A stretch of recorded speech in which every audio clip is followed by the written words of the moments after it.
Oi pessoal, tudo bem com vocês? O Direto de hoje está cheio de informações importantes. Vem que eu te conto mais. Nesta terça-feira, a Câmara de Vereadores de Caxias do Sul sediou o primeiro seminário sobre combate à desinformação, promovido pela ARI Serra Gaúcha, em parceria com o TRE.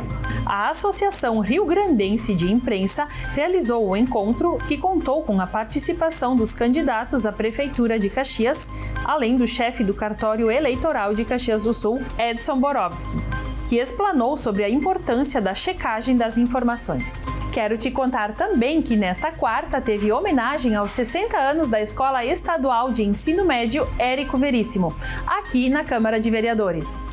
O vereador Camilles foi o proponente da homenagem. Alunos e professores estiveram presentes e relembraram essas 6 décadas da escola, que está localizada no bairro São Ciro. E para finalizar o Direto de hoje, você sabe que a Expo Inter vai até este final de semana.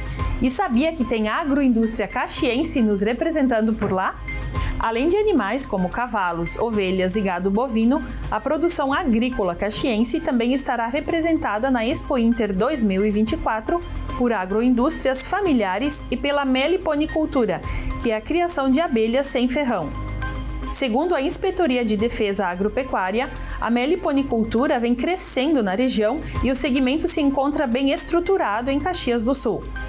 A Expo Inter vai até o dia 1º de setembro no Parque Estadual de Exposições Assis Brasil, em Esteio. Eu disse que o Direto de hoje estava cheio de informações. Eu desejo a todos um ótimo dia. Até a próxima!